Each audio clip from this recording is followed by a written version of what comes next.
So a block is kept on a surface. There is one normal reaction perpendicular to surface. And if this block is moved or it has a tendency to move on the surface. तो जैसे हमने if we apply a force, say this external force is applied, तो इसके against एक friction force लगने लगेगा. ये दोनों का रिजल्टेंट R हो जाएगा. R is called net reaction force या net contact force. Net optional है, contact force on the block and normal reaction is perpendicular contact which is called normal reaction. दोनों में अंतर है. तो normal reaction is the component of R perpendicular to surface and component of contact force along the surface is friction force. Friction दोनों तरह का हो सकता है, काइनेटिक या स्टैटिक, डिपेंडिंग अपॉन बॉडी फिसल रही है या नहीं फिसल रही है. तो एक क्वेश्चन मैं आपको देता हूं, वो सॉल्व करो जरा. सपोज करो ये इंक्लाइन प्लेन एंगल थीटा का है and this block is kept on this incline plane. This incline plane has coefficient of friction mu. इसका कुछ भी वैल्यू हो सकता है.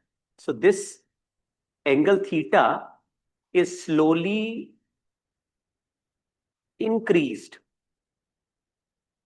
From 0 to 90.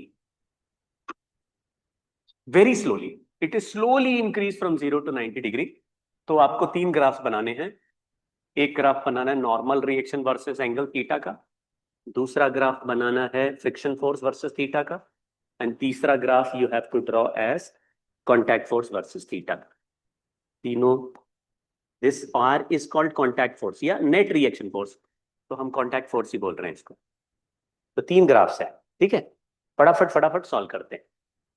तो मैंने देखा कि जब भी फोर्स का कोई भी क्वेश्चन आ जाए तो you just have to draw free body diagram. यही पकड़ के बैठ लेना है. फोर्स पूछे, एक्सेलरेशन पूछे, टाइम पूछे, डिस्प्लेसमेंट पूछे, एफबीडी बनाओ. फोर्स पूछे, acceleration, force and acceleration, FBD. तो ग्राफ फोर्स का पूछा है, you just have to draw FBD. MG नीचे, MG cos theta, MG sine theta, normal reaction and friction force. So normal reaction is mg cos theta. So this is mg cos theta. तो cos theta का graph बनाना ऐसे हो जाएगा, mg से 0 की तरफ. cos theta, theta equals to 0 पे 1 होता है. So this graph goes from mg to 0. इसी तरीके से फ्रिक्शन फोर्स का ग्राफ बना. बट फ्रिक्शन फोर्स 2 तरह के होते. एक होता है स्टैटिक फ्रिक्शन फोर्स, दूसरा होता है kinetic. Static friction force is the force which acts when the block does not slip. और वो कब तक होगा? जब तक ये जो थीटा है, ये थीटा है less than tan inverse mu होगा. इस थीटा को जो tan इनवर्स म्यू के इक्वल होता है उसको एंगल ऑफ रिपोज कहते हैं. Angle of repose.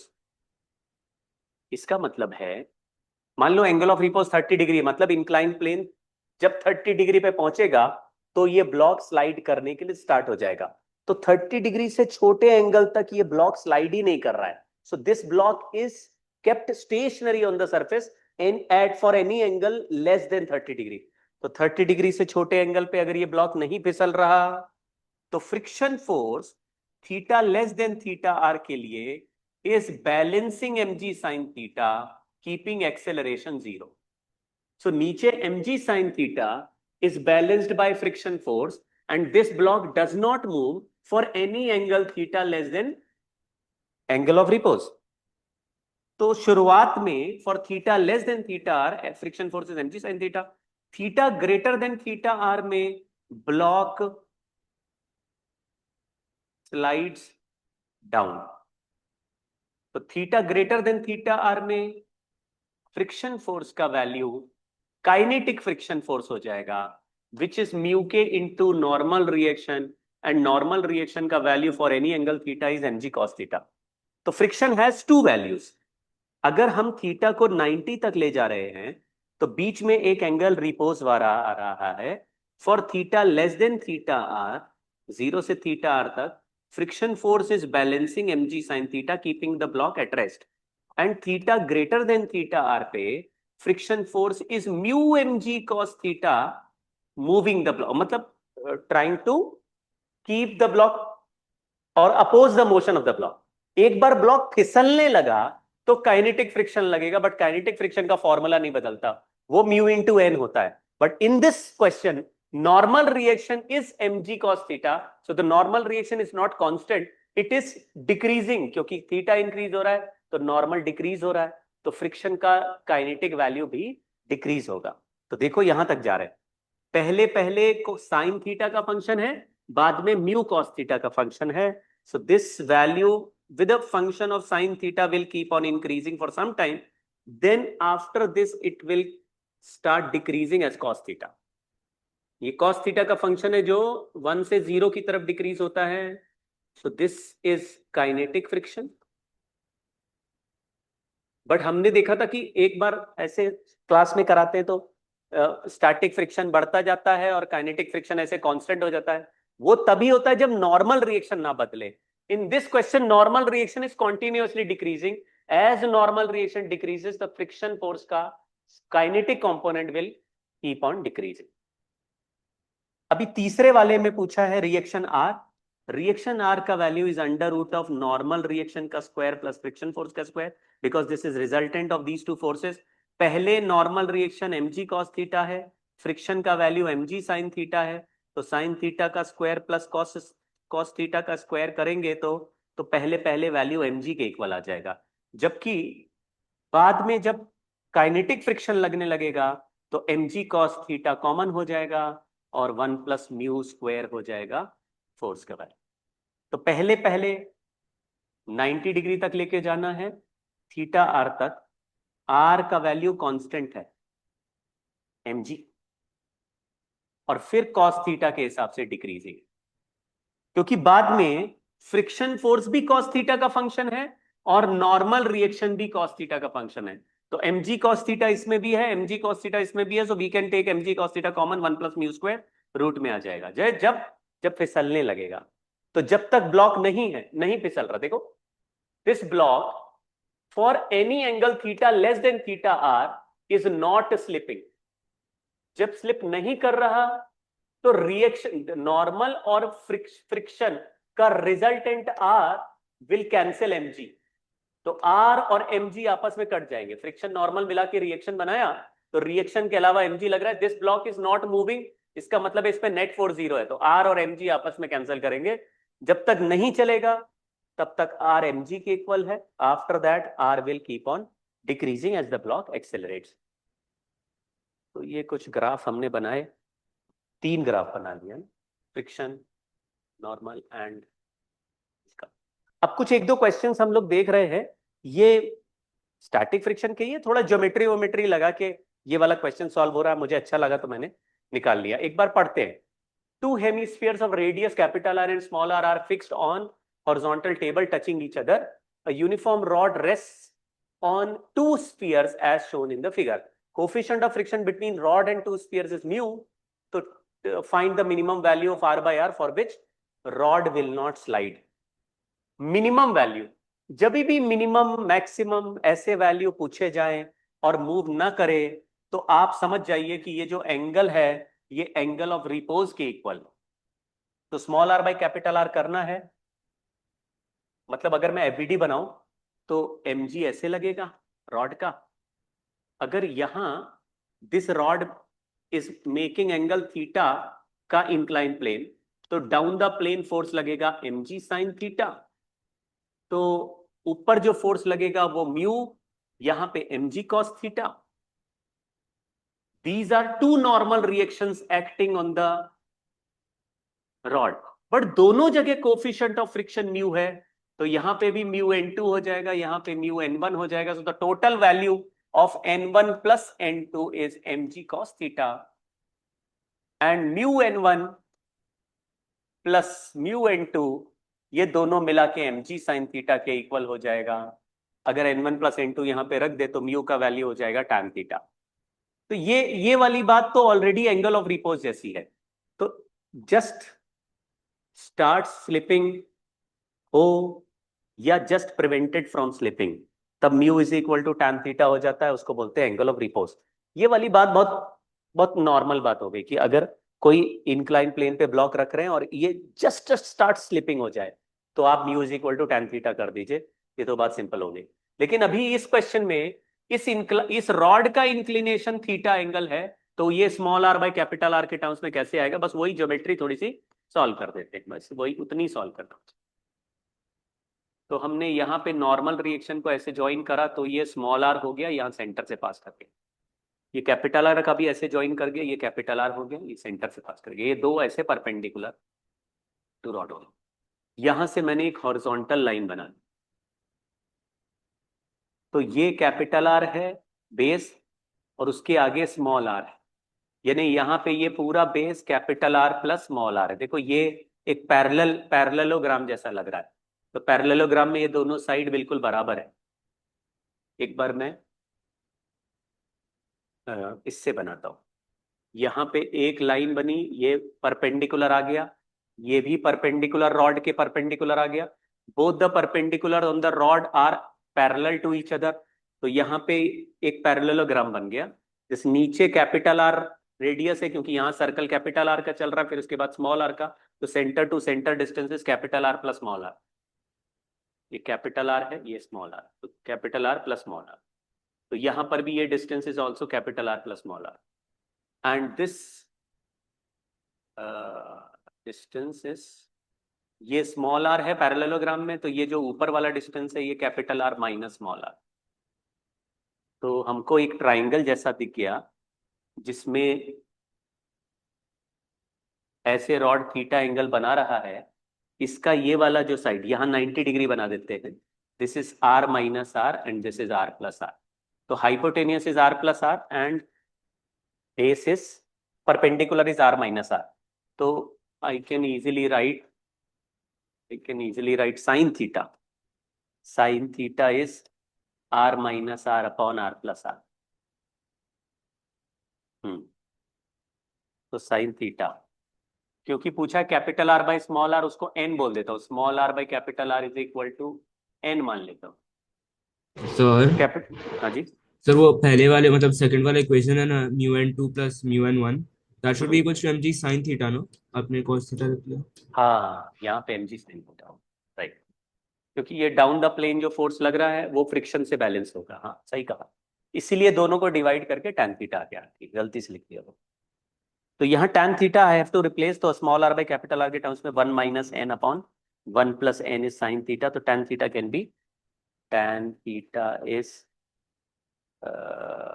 Perpendicular upon hypotenuse, तो परपेंडिकुलर अपॉन ये है 1 प्लस एन और ये है 1 माइनस एन, तो दिस इज 1 प्लस एन का whole square minus 1 minus N का होल स्क्वायर का रूट, तो 1 minus N upon A plus B whole square minus A minus B whole square करेंगे तो 4 ए भी आ जाएगा, तो 4 एन का रूट हो गया, इसी को म्यू के इक्वल कर आंसर आ जाएगा। Sir can you please repeat वो capital R minus small R कैसे आया वो। हाँ वो देखो, देखना भाई, नेक्स्ट पेज पे करते हैं। हाँ, एक सर्कल कैपिटल आर का है और उसके बाद एक सर्कल स्मॉल आर का।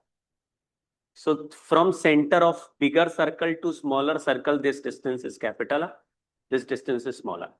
एक मैंने रॉड ऐसे जब हमने लगाई तो इस पे नॉर्मल रिएक्शन जो लगेगा इस रॉड के परपेंडिकुलर लगेगा, that perpendicular will pass through centre and the other normal reaction will also act perpendicular to rod. तो ये रॉड के सेम रॉड है, so this line is perpendicular to rod, this line is also perpendicular, these two lines are parallel to each other। तो अब ये parallel हो गए, तो इसमें ये डिस्टेंस r प्लस आर है, तो यहां से मैंने एक हॉरिजॉन्टल लाइन बना दिया बेस के parallel, so this is a parallelogram.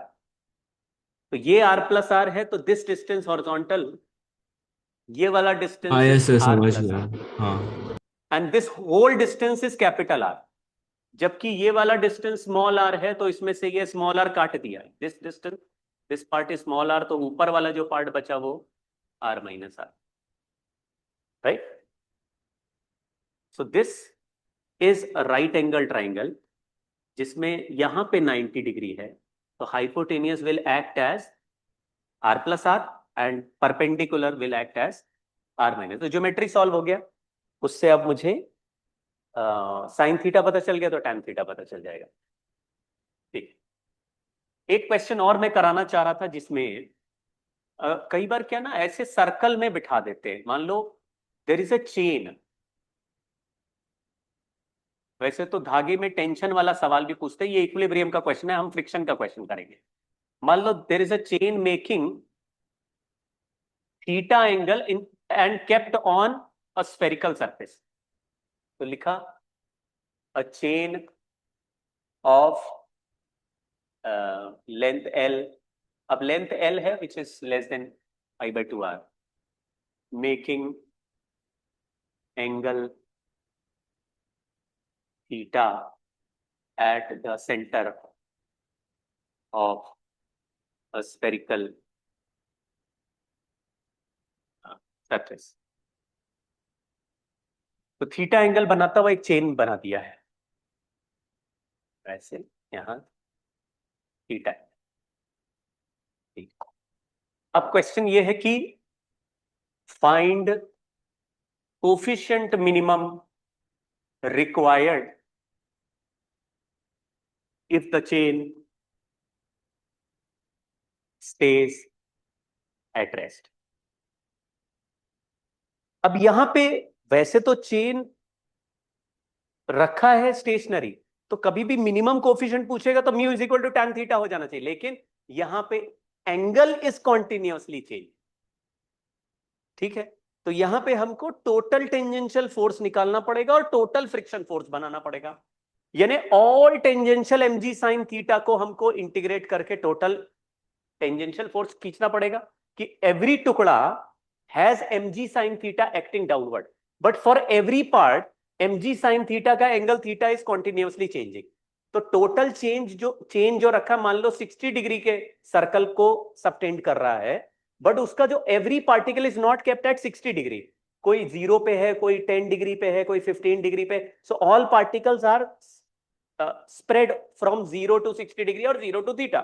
उसमें हर पार्टिकल का mg sin थीटा अलग है और हर पार्टिकल पे friction mu mg cos theta अलग है। तो इंडिविजुअल पार्टिकल्स हमको बैलेंस नहीं करने, chain as a whole balance करना है।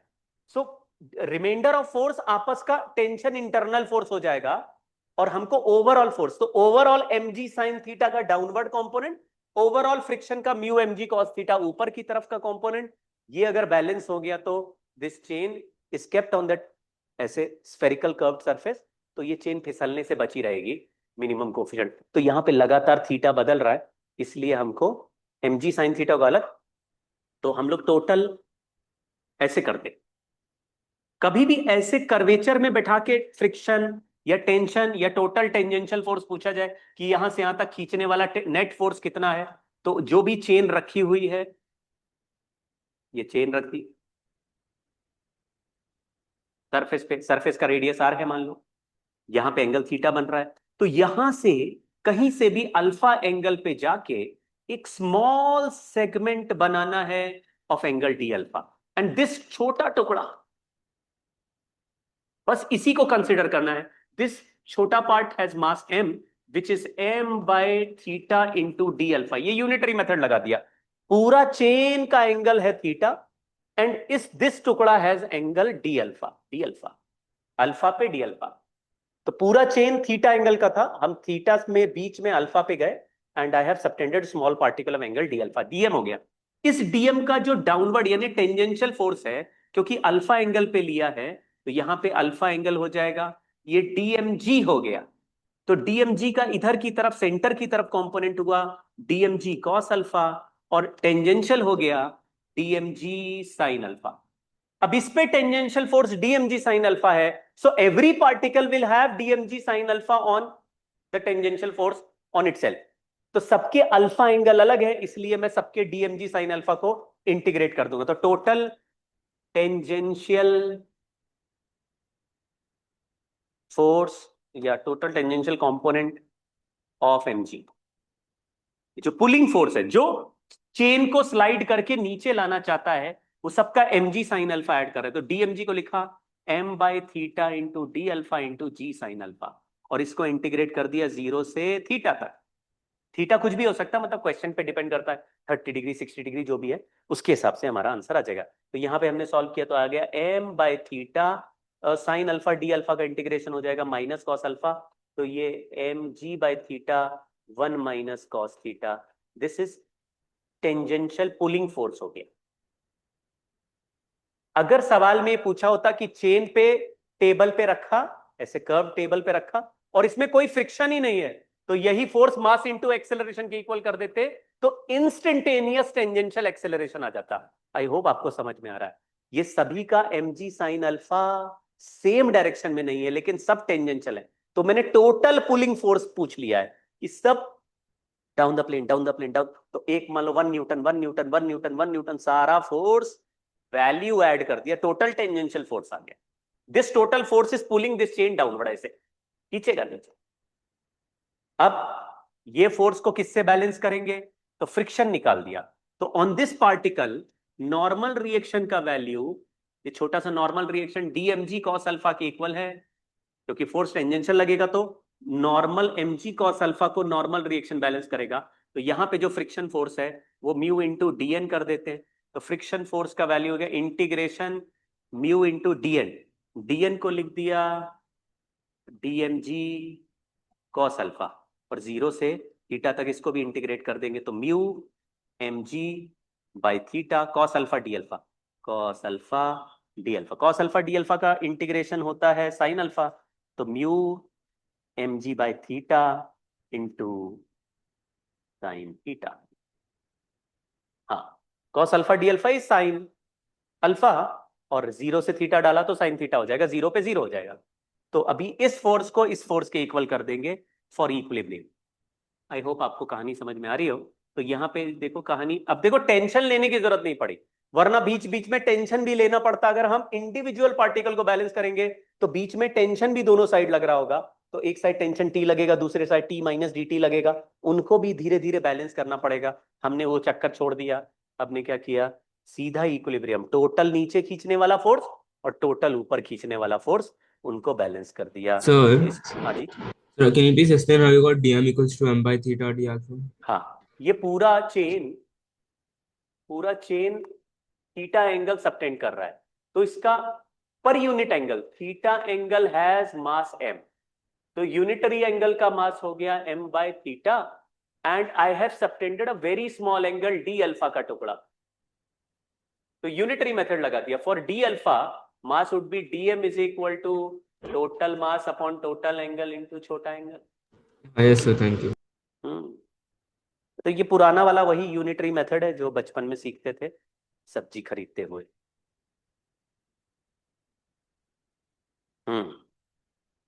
अब तो सब्जी भी नहीं खरीद पा रहे, यूनिटरी मेथड भी खत्म होता जा रहा है, तब तो ब्लिंकिट हो रहा भाई। mg by theta 1 minus cos theta is equal to mu mg by theta into sine theta. mg theta theta cancel हो गया, तो हमारा म्यू का वैल्यू आ गया 1 minus cos theta upon sine theta. थोड़ा आंसर में अंतर है, this is not only tan theta या कॉट थीटा, देखो 1 minus cos theta upon sine theta आ गया। This can be written in terms of cot, ऊपर बन जाएगा 1 minus cos theta 2 sine square theta by 2, और 2 sine theta by 2 cos theta by 2 sine एक काटेंगे तो टैन थीटा बाई 2 आ जाएगा। ठीक है, तो वो मैथमेटिक्स आप बना लेना, ये वाली मैथमेटिक्स आप डिस्कस मतलब समझ लेना। ये 1 minus cos theta can be written as 2 sine square theta by 2, and sin theta is written as 2 sin theta by 2 into cos theta by 2। तो डिवाइड करेंगे तो 2 से 2 कट जाएगा, साइन से साइन कट जाएगा, sin theta by 2 upon cos theta by 2, this is can be written as tan theta by 2। थोड़ा गचड़ पचड़ हो गया, मैथमेटिक्स आप संभालना। तो देखो, ये कहानी हमने क्यों पढ़ी, क्योंकि अगर ऐसे सर्कुलर यानी कर्व्ड पाथ पे है तो फ्रिक्शन को mu is equal to tan theta लिखना पॉसिबल नहीं है, because at every point this angle theta is changing. अगर ये किसी एक ही इंक्लाइन प्लेन पे है तो फिर एंगल ऑफ रिपोज एक ही है, mu is equal to tan theta. एक एग्जांपल और इस तरह का करते हैं। देखो, ये जो एग्जांपल कर रहे हैं, ये एग्जांपल ऑलरेडी ऑलमोस्ट सभी एग्जाम में आ चुका है, तो बस जल्दी से कर ले रहे हैं। मान लीजिए there is a wire which is kept in vertical plane, ये वर्टिकल प्लेन में, इन वर्टिकल प्लेन, और ये वायर का इक्वेशन है y is equal to x cube. This wire, ये एक्स एक्सिस है, ये y एक्सिस है, y एक्सिस मतलब वर्टिकल एक्सिस है। Now this wire is moved, नहीं not moved, this wire is not rotated also. अगर मूव करेंगे तो सूडो फोर्स जैसा बन जाएगा ये सवाल। हम केवल ऐसे कर रहे हैं कि this wire is kept fixed, ये फिक्स्ड वायर है, और इस पे एक छोटा सा इंसेक्ट चल रहा है या एक छोटा सा बीड है जिसको मैंने यहां रख दिया। So at what maximum height this bead can be kept, find maximum height the bead can be kept at rest। और कोफिशिएंट ऑफ फ्रिक्शन म्यू है between bead and wire, bead and wire. ये जो frame है ये wire का frame है, wire. Bead is a small particle which wire is passing through the hole in the bead. Sir bead के, हाँ, तो y इक्वल्स टू x1 ही होना चाहिए, x क्यूब का ग्राफ नहीं है, नहीं? y is equal to x cube का ग्राफ नहीं है ये। नहीं सर, फॉर नेगेटिव x हाँ, नेगेटिव ये वैल्यू नीचे आएगा चला ना। जाएगा, चलो कोई बात नहीं, हाँ। इसको हाँ बिल्कुल ठीक कह रहे हो। तो मैं इसको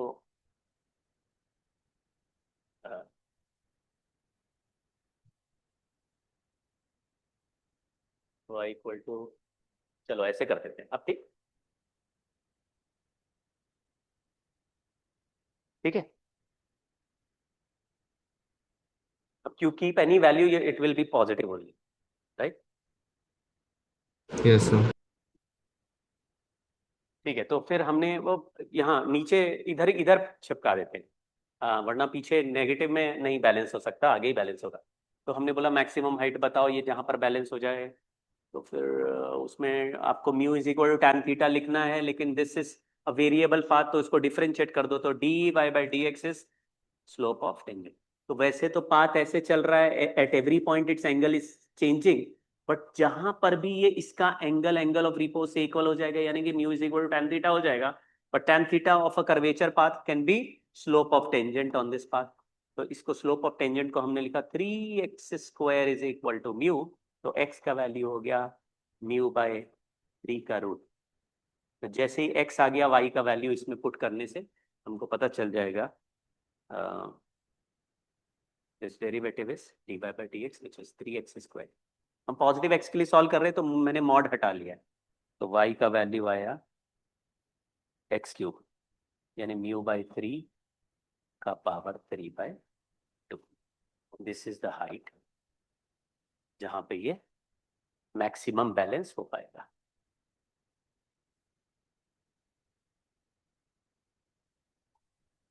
तो इस क्वेश्चन में एंगल बदल रहा है लेकिन पार्टिकल एक ही है। अगर इस सवाल में भी चेन बिठा दोगे तो फिर हमको छोटे छोटे टुकड़े लेके एक इंस्टेंटेनियस पॉइंट पे mg sin थीटा, उसी पॉइंट पे म्यू mg cos थीटा, और फिर पूरे रास्ते के लिए mg sin थीटा इंटीग्रेट होगा, पूरे रास्ते के लिए mu mg cos theta integrate होगा। It will be difficult in this case, but किया जा सकता है कुछ भी करके। चलो, अब जैसे ये सवाल ऐसे ही मैंने डाल दिया है, इसको हम करेंगे नहीं, केवल देख लेंगे। इरोडोप में दिया हुआ था तो मैंने डाल दिया इसको, है ना। इसको सॉल्व नहीं करेंगे, केवल ऐसे मन में ही देख लेंगे। क्वेश्चन पढ़ते हैं। The incline plane in the figure forms an angle 30 degree with horizontal mass m2 by m1। यहाँ पे m2 लिखा है, ये m1 लिखा है, इस 2/3, तो हमने m2 को 2m लिख देता हूं और m1 को 3m लिख देता हूं। तो इधर का फोर्स 2mg नीचे लग रहा है, इधर 3mg sin थीटा है। 30 डिग्री का प्लेन है तो 3/2 mg लगेगा, 3 mg sign theta, sine theta आधा हो गया, 3 mg/2, इधर लग रहा है 2 mg। तो देखते ही पता चल गया this block has more tendency to go down than this block. तो आपको पता चल गया the possible value of direction of acceleration is ये नीचे जाए और ये ऊपर जाए। ये जैसे ही ऊपर जाएगा यहां पे फ्रिक्शन लगने लगेगा, म्यू mg cos थीटा या cos अल्फा। तो फिर हमारा net pulling force upon total mass से डायरेक्ट एक्सेलरेशन का answer 2 mg minus 3 mg/2 minus mu 3 mg cos alpha divided by कितने मासेस चल रहे हैं, 3 mb चल रहा है, 2 mb चल रहा है, टोटल मास हो गया 5। आंसर आ गया। तो इस क्वेश्चन में यही पूछा गया था कि आपको डायरेक्शन ऑफ एक्सेलरेशन कैसे कहाँ है वो बताना है। तो ये ब्लॉक मूविंग डाउनवर्ड, ये ब्लॉक मूविंग अपवर्ड, फ्रिक्शन पीछे लग रहा है। तो ऐसे मन में ही सॉल्व हो सकता है, ज्यादा एफबीटी भी बनाने की जरूरत नहीं होती if there are only 2 blocks. आगे बढ़ रहे हैं। Now let's solve this question. यहाँ पर थोड़ा कंस्ट्रेंट भी है और एफबीटी भी है और रिलेशन भी है। तो there is a triangular wedge बड़ा सा, और वो टेबल पे रखा है। एक छोटा ब्लॉक है which is going through this ऐसे धागा, और फिर छोटा block is in contact with capital am also. तो स्मॉल एम और कैपिटल एम में यहाँ पे कांटेक्ट भी है। अगर मैंने कैपिटल एम वाले को ए एक्सेलरेशन से आगे चलाया तो स्मॉल एम वाला ए एक्सेलरेशन से तो आगे चलेगा, साथ ही साथ ए एक्सेलरेशन से नीचे भी गिरेगा। ये नीचे कैसे गिरेगा? Because as this triangle moves forward, तो ये वाला जो थ्रेड है which is fixed at this point will shorten by decrease, length of this thread will decrease by, जैसे अगर मैंने ट्राइंगल को x आगे चलाया, हम कंस्ट्रेंट में जब बहुत सारे कंस्ट्रेंट हो जाते हैं तो ज्यादा चैलेंज नहीं लेते, इसको ऐसे घुमा के यहां पे लाके चिपका। सो जो ट्राइंगल को अगर x डिस्टेंस आगे घुमाए चलाएंगे तो ये ट्राइंगल जैसे आगे चलेगा तो इसका ये जो पुली है ये भी आगे x डिस्टेंस आगे आ जाएगा। So this thread which is going over this pulley will go through this new position of pulley। ये x आगे चला गया तो नीचे वाली horizontal length will decrease by x, मतलब ये जो भी l थी अब l minus x हो गई, तो ये x से डिक्रीज हो जाएगी। तो ये x से डिक्रीज हो जाएगी, vertical length is not changing, ये पुली आगे बढ़ चुका है तो ये अभी नीचे आएगा, तो यहां से ये नीचे चला जाएगा block, and it will fall down by distance x only. तो जितना ट्राइंगल हॉरिजॉन्टल में चलेगा उतना ये वाला ब्लॉक वर्टिकल में चलेगा, because there is only one horizontal thread. नहीं तो आप इस पर बैठ जाइए। अगर आप इस पे बैठ गए और ये ए एक्सेलरेशन से आगे जा रहा है तो ये वाला पॉइंट ए एक्सेलरेशन से पीछे आने लगेगा, और ये triangle is will not move, by because you are sitting on this triangle. तो ये वाला थ्रेड अगर आगे आएगा ए एक्सेलरेशन से तो ये आगे आके इधर से सरक के दिस ब्लॉक को ए डिस्टेंस नीचे पुश कर देगा, क्योंकि this thread is connected directly to this end. तो आपको अगर एक एंड पे ये ब्लॉक और दूसरे एंड पे एक धागे का एंड पॉइंट दिख रहा है, and this end is moved towards left with acceleration A, तो ये अपने आप ए से नीचे गिर जाएगा।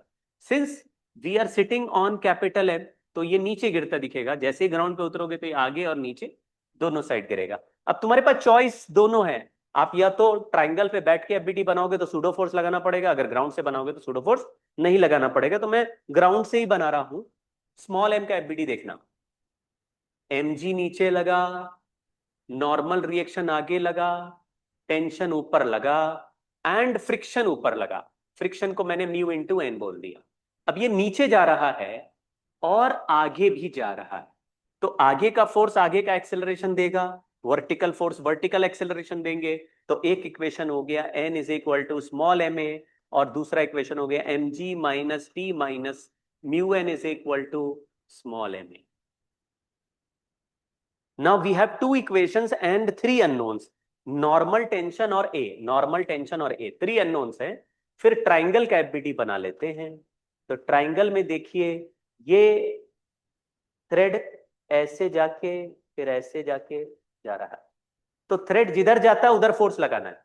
तो एक टेंशन टी यहां लगाया, एक टेंशन टी ऊपर लगाया, एक टेंशन टी नीचे लगाया, एक टेंशन टी नीचे लगाया, एक नॉर्मल रिएक्शन पीछे लगाया, एक ग्राउंड से नॉर्मल रिएक्शन N1 लगा दिया, और एक कैपिटल Mg नीचे लगा दिया। अब बेस्ड ऑन कहां कहां फ्रिक्शन दिया उसके हिसाब से कर लेते हैं। लिखा हुआ है friction exist only between wedge and the body of mass है, यानी यहां पर ही फ्रिक्शन है। तो हमने अभी ब्लॉक को नीचे जाते माना था तो फ्रिक्शन ऊपर लगाया था। अब जो ब्लॉक पे फ्रिक्शन लग रहा है वही फ्रिक्शन इस वेज पे नीचे लगने लगेगा म्यू इंटू एन। तो मैं क्या करता हूँ, एक बार और इसका एफबीडी बनाता हूँ, यही एफबीडी सबसे मजेदार और इंपॉर्टेंट है।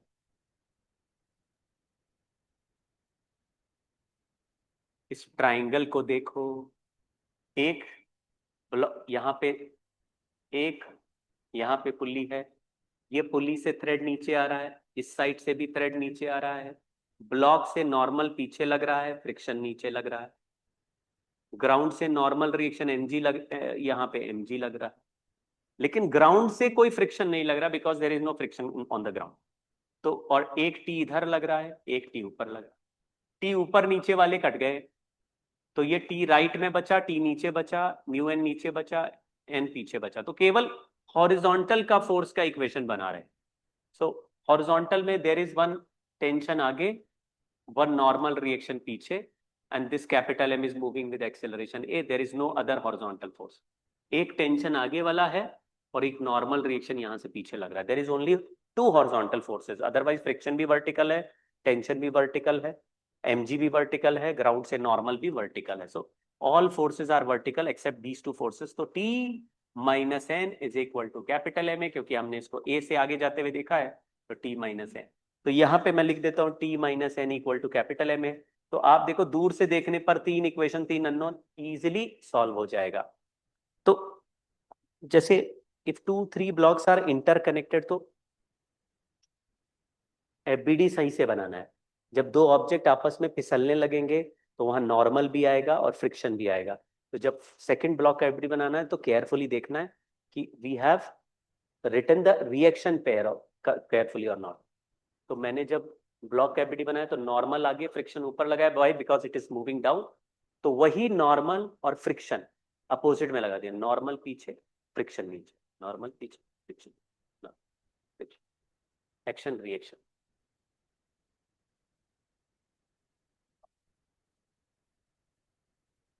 हाँ, ये क्वेश्चन भी एक बार देखो। इस क्वेश्चन में थोड़ा मैथमेटिक्स मुझे सही लग रही थी, उसके हिसाब से मैंने फिर इसको चूज किया। So sometimes you get some equation solving से आंसर, मतलब हमारा सोल्यूशन तो बनता है लेकिन सोल्यूशन सॉल्व नहीं होता। तो इसमें एक ऐसी इक्वेशन बन रही थी जो सॉल्विंग थोड़ा सा टिपिकल है, तो इसलिए मैंने ये क्वेश्चन को डाला। Let's see. लिखा हुआ body of mass M pressed against rough horizontal vertical wall by applying force F making angle theta with horizontal. तो यहाँ पे देखते ही पता चल गया कि एक एफ कॉस थीटा तो लगेगा लेफ्ट में, और एक एफ साइन थीटा लगेगा नीचे। नीचे लगेगा तो mg भी नीचे ही लग रहा है, तो एफ साइन थीटा और mg दोनों नीचे लगेंगे तो फ्रिक्शन ऊपर ही लगेगा। उसको म्यू इंटू एन लिख दिया, क्योंकि हम लोग फोर्स लगा के ऐसा एंगल निकाल रहे हैं जिसमें ये जस्ट स्टार्ट स्लाइडिंग हो जाए। तो या चलो यहाँ पे फ्रिक्शन फोर्स लिख देते। तो क्वेश्चन देखो, पहला पार्ट लिखा है if F is equal to 2 mg find the range of value of theta so that block does not slide. तो अगर ब्लॉक डज नॉट स्लाइड हो,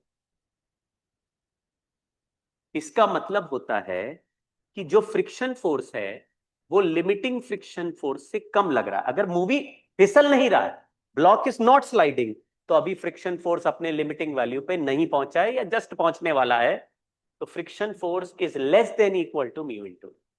फ्रिक्शन फोर्स का वैल्यू म्यू इंटू एन से कम, और एन का वैल्यू इस question में है एफ कॉस थीटा के इक्वल,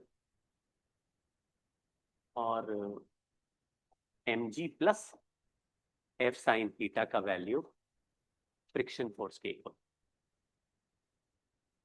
हाँ, but friction force is less than, तो हमने यहाँ लिख दिया less than equal to mg plus F sine theta is less than equal to F, F का value less than equal to mu into N है, तो यहाँ पे म्यू इंटू एन की जगह एफ कॉस थीटा लिख दिया, इसको इधर भेज दिया, तो आया mg इज इक्वल टू, नहीं, less than equal to F mu cos theta minus sine. F का वैल्यू हमने 2 mg लिख दिया, क्वेश्चन में 2 mg दिया, तो 1/2 is less than equal to mu cos theta minus sine. ठीक है, अब इसमें mu cos theta minus sine theta का मैक्सिमम वैल्यू हम under root of 1 plus mu square बोल सकते हैं, तो उससे मुझे कुछ वैल्यू निकल सकता है, लेकिन हम इसको ट्रिग्नोमेट्री से ही सॉल्व करें। तो मैं 1 प्लस म्यू स्क्वायर से मल्टीप्लाई और mu upon under root of 1 plus mu square से डिवाइड से कर देते हैं, cos theta minus 1 upon under root of 1 plus mu square sine theta. अब इसको मैं साइन अल्फा मान लेता हूँ, mu upon under root of 1 plus mu square को साइन अल्फा मान ले, और 1 upon under root of 1 plus mu square को कॉस अल्फा मान लेते हैं। तो हमारा इक्वेशन यहाँ लिख देते हैं, 1/2 is less than equal to under root of 1 plus mu square sine alpha cos theta minus cos alpha sine theta, sine alpha minus alpha minus theta. हाँ, फिर इसको इधर सॉल्व कर लेता हूँ मैं थोड़ा।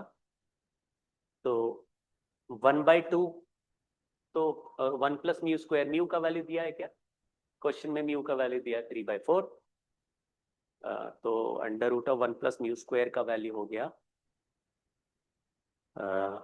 Under root of 1 plus mu square is 1 plus 9/16 which is 5/4। तो 5 नीचे 4 ऊपर, तो 2/5, 2/5 is less than equal to sine alpha minus theta.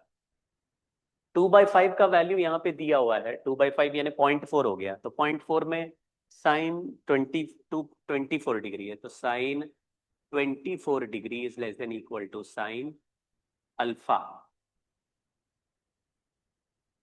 Sine alpha को हमने माना था म्यू अपॉन, तो ये म्यू का वैल्यू है 3/4 डिवाइडेड बाय 5/4, कैंसिल किया तो 3/5, यानी अल्फा का वैल्यू है 37 डिग्री। तो यहाँ पे लिख दिया 37 डिग्री माइनस थीटा। अब साइन से साइन हटा देते हैं, 24 degree is less than equal to 37 minus theta, तो थीटा का value is greater than equal to, theta इधर ले आते और 24 इधर ले जाते हैं, तो 13 डिग्री। क्वेश्चन क्या पूछा था? Find the range of value of theta so that block does not slide. तो थीटा आ रहा है greater than equal to, theta greater than आ रहा, नहीं लेस देन इक्वल टू आ रहा है, गलत ही लिख दिया। थीटा तो इधर आ गया ना, theta is less than equal to 13 degree. 13 degree, 0 से 13 डिग्री तक अगर फोर्स लगाओगे तो ये ब्लॉक स्लाइड नहीं होगा। ज्यादा एंगल पे फोर्स लगाओगे तो वर्टिकल कंपोनेंट इंक्रीज हो जाएगा, हॉरिजॉन्टल कंपोनेंट डिक्रीज हो जाएगा, नॉर्मल कम हो जाएगा, फ्रिक्शन कम हो जाएगा, and F sine theta increase हो जाएगा। तो बड़े एंगल पे ये it has more tendency to slide. तो 13 डिग्री से कम ये वाला फोर्स है जो फोर्स लगा रहे हो थीटा एंगल पे, अगर इसको ज्यादा एंगल पे लगाओगे तो वर्टिकल कंपोनेंट बढ़ जाएगा, so mg will be able to slide this object easily, और हॉरिजॉन्टल कम हो जाएगा तो फ्रिक्शन का लिमिटिंग वैल्यू कम हो जाएगा, तो बड़े एंगल पे it has more tendency to slide down. तो ये हमारा आंसर आ गया, find the maximum value of theta above which equilibrium is not possible for any force. तो यहाँ पे फॉर एनी फोर्स, हाँ तो यहीं से ही सॉल्व कर देंगे ये वाले इक्वेशन से। बोल रहा है कि find the maximum value of theta above which equilibrium is not possible for any, ये तो हमें 2 mg के लिए सॉल्व कराया, लेकिन अगर फोर्स का वैल्यू कुछ भी ले सकते हैं, mg लेंगे तो कुछ और आंसर आएगा, mg/2 लेंगे तो कुछ और आंसर आएगा। तो what is the minimum value of force that can be kept?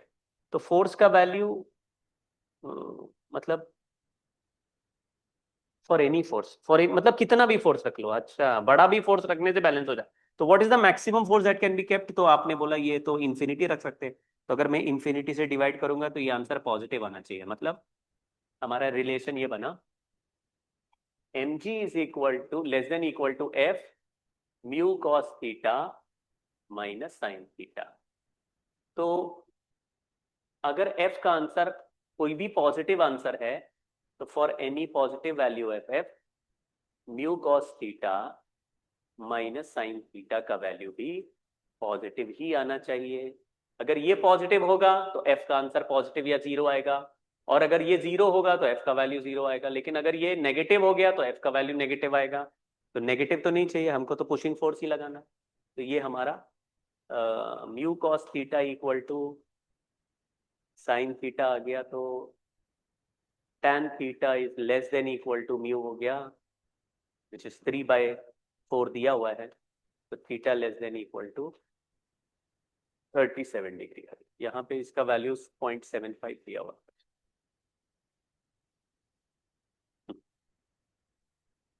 तो 37 डिग्री से छोटे एंगल पे लगाओगे तो बड़े फोर्स लगाने पड़ेंगे, लेकिन बैलेंस हो जाएगा। बट अगर 37 से भी बड़े एंगल पे फोर्स लगाना चालू करोगे तो फिर डाउनवर्ड फोर्स इतना बढ़ चुका है कि for any amount of force this block will not be at rest. Two block system देखो, फटाफट करते हैं। टू ब्लॉक सिस्टम में एक ब्लॉक है, उसके ऊपर दूसरा ब्लॉक। पहली बात तो यह है कि ये नीचे जो टेबल है वो फिक्स है, टेबल इज फिक्स। अरे भाई टेबल को साथ लेके नहीं फिसल सकते। तो यहां का फ्रिक्शन फोर्स अगर दिया है तो वो तो ओवरकम करना ही पड़ेगा। तो दिस फ्रिक्शन फोर्स का कोफिशिएंट मान लो 0.1, यहां पे कोफिशिएंट ऑफ फ्रिक्शन मान लो 0.5 है। ये 10 केजी है, ये 5 केजी है, ऐसा कुछ भी दे दिया, ठीक। तो पहले पहले आप लिमिटिंग वैल्यू ऑफ फोर्स निकालो। तो स्टेप 1 है फाइंड लिमिटिंग वैल्यूज। अब क्वेश्चन दो तीन तरह के इसमें बनते हैं। एक कि आपको यह पूछा जाए कि कितना फोर्स लगाने से केवल ऊपर वाला चलेगा, कितना फोर्स लगाने से नीचे वाला और ऊपर वाला दोनों साथ चलेंगे, कितना फोर्स लगाने से दोनों के बीच में रिलेटिव मोशन होगा। इस तरह के अलग अलग सवाल बन सकते हैं। तो आप थोड़ा ध्यान से देखना, अगर मैं लिमिटिंग वैल्यू निकालूं तो एक बात पहले ही तय हो जाएगी कि कहीं ऐसा तो नहीं कि नीचे वाला चले ही ना। देखो लिमिटिंग फ्रिक्शन फोर्स निकाला, इसको यहां पे FL1 कह दिया, FL1, और यहां पे FL2 कह दिया। तो लिमिटिंग फ्रिक्शन 1 है म्यू म्यू mg, इसका वेट लेना ऊपर वाले का, तो वो 100 हो गया, इंटू म्यू कर दिया तो 50 न्यूटन। जबकि ये 10 और 5 15 किलो का पूरा नॉर्मल रिएक्शन नीचे वाले को मिलेगा। तो म्यू mg करेंगे तो FL2 का वैल्यू 15 न्यूटन आ जाएगा। अब आप देखो नीचे वाले ब्लॉक पे लोअर सरफेस पे 15 न्यूटन का लिमिटिंग फोर्स है, जबकि ऊपर वाले ब्लॉक पे 50 न्यूटन का है। तो अगर हम किसी भी ब्लॉक को खींचेंगे तो ऐसा हो सकता है कि इन दोनों में से ये नीचे वाला सरफेस पे पहले फिसलना शुरू होगा। तो अगर आपसे सवाल पूछा कि what is the minimum force required to move the system forward, तो देखो ये 15 न्यूटन। अगर तुम 15 न्यूटन इस पे लगा दो या इस पे लगा दो तो दोनों एक कंबाइंड सिस्टम की तरह चलेंगे, और 15 न्यूटन फोर्स जैसे 16 न्यूटन लगा दिया तो दोनों में अगर ये कम है तो इसी फोर्स को ओवरकम करने से चल जाएगा। लेकिन अगर नीचे वाला लिमिटिंग फ्रिक्शन फोर्स ज्यादा होता ऊपर वाले से तो फिर नीचे वाला कभी नहीं चलेगा। मतलब कभी नहीं चलेगा बोले तो अगर ऊपर वाले को पुल कर रहे हैं तो एक ही सवाल में इतने सारे केसेस बन सकते हैं, एक एक करके धीरे धीरे समझने की कोशिश करेंगे। देखो अगर मैंने बोला अभी इसमें पूछा जाए कि find minimum force required to move any block, move the blocks, तो हमारा आंसर है फोर्स रिक्वायर्ड इज 15 न्यूटन। तो 15 न्यूटन लगा दो किस पे, ऑन एनीवन, किसी पर भी लगा दो। क्यों? क्योंकि अगर तुमने 15 ऊपर वाले पे लगाया तो इस पे 15 न्यूटन का फ्रिक्शन लगेगा, इसका एक्सेलरेशन 0 आ जाएगा। और यही फ्रिक्शन फोर्स, ये 10 केजी या 5 केजी, यही 15 न्यूटन आगे लगेगा, ये एक्शन रिएक्शन, और इस पे टेबल से फ्रिक्शन 15 न्यूटन लगेगा, और ये लिमिटिंग हो गया तो it will just start slipping with almost zero velocity. तो हम लोग कहते हैं ना कि अगर जस्ट चलाना है तो भी बैलेंस करो और जस्ट रोकना है तो भी बैलेंस करो, तो इसमें घबराना नहीं। मैंने 15 से 15 को बैलेंस करके चला दिया, वो भी अलाउड है। 15 से 15 को बैलेंस करके नहीं भी चलाते, जैसे क्वेश्चन पूछता find maximum force without moving the system, तो भी आंसर 15 न्यूटन लगे देते। लेकिन यहां पे लिमिटिंग फ्रिक्शन है कितना, 50 न्यूटन है। 50 में से केवल 15 चाहिए, मिल सकता है? बोलो मिल सकता है। अगर मेरे पास 50 रुपए है और कोई कहे 15 रुपए चाहिए तो दे सकते, बिल्कुल दे सकते हैं 15 रुपए, क्योंकि 50 से तो कम अमाउंट अवेलेबल है ना हमारे पास। तो we can apply this 15 newton to just move this lower block.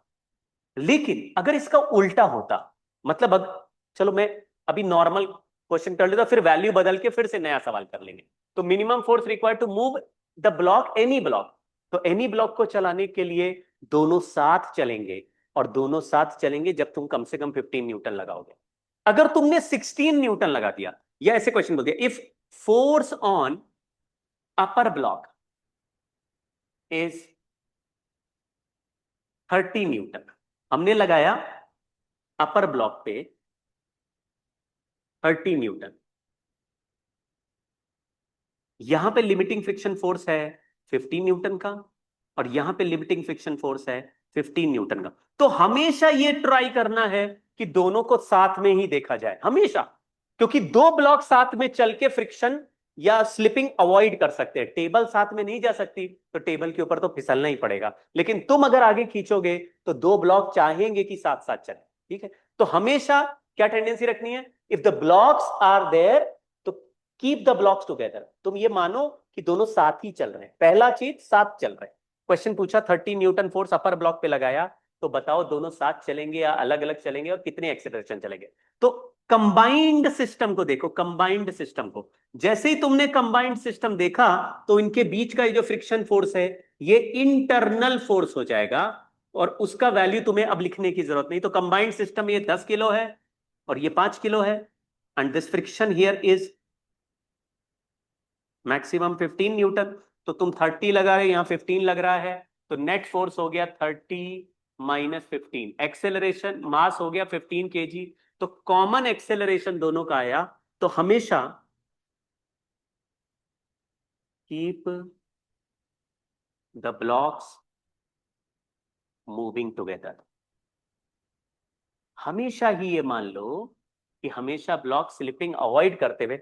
अब नीचे वाले पे तो स्लिप करना ही है, क्योंकि टेबल साथ में नहीं चल सकता, वरना अगर टेबल भी चल सकता हो तो all three will try to move together, लेकिन टेबल तो फिक्स है ग्राउंड पे, तो टेबल विल नॉट मूव। तो फिर नेक्स्ट पॉसिबल केस क्या है कि ऊपर वाले दो चिपक के एक साथ चलेंगे। तो हमने उसी को चेक किया, तो एक्सेलरेशन आ गया 1 मीटर पर सेकेंड स्क्वायर। अब ऊपर या नीचे वाले किसी एक ब्लॉक का एफबीडी बना के जरा चेक करो कि कितना फ्रिक्शन फोर्स चाहिए to move this block with 1 metre per second square का वेलोसिटी। तो ऊपर वाले ब्लॉक का जो 10 केजी का है उसका एफबीडी बनाया, आगे लग रहा है 30 न्यूटन, पीछे लग रहा है फ्रिक्शन फोर्स, ये हमने फ्रिक्शन फोर्स लिख दिया इसको, अभी हमें पता नहीं इसका वैल्यू क्या है, और ये acceleration 1 metre per second square से चलना चाहता है। तो मैंने इसका इक्वेशन बनाया, तो 30 माइनस friction force equal to mass into acceleration लिख दिया। एक्सेलरेशन की जगह value 1 metre per second square लिख दिया, तो फ्रिक्शन फोर्स का वैल्यू आया 20 न्यूटन, यानी 20 newton is required to move them together. अब आप लॉजिक बनाओ, फ्रिक्शन अवेलेबल है 50 न्यूटन, और दो ब्लॉक साथ में चलना चाहते हैं, हमेशा साथ चलना चाहते हैं। तो तुमने पूछा अगर 20 न्यूटन होता तो साथ चलते, वो साथ ही चलना चाहते हैं, तो 20 न्यूटन होता तो साथ चलते। है कितना? 50 न्यूटन। चाहिए कितना? 20, आराम से मिल जाएगा। तो ये दोनों जो चाहते हैं वही होगा। If the friction force limiting value is less than equal to the friction force required, तो हमेशा साथ चलेंगे, अलग अलग नहीं चलेंगे। अब इसी तरह की कहानी को हम बार बार ट्राई करते रहेंगे।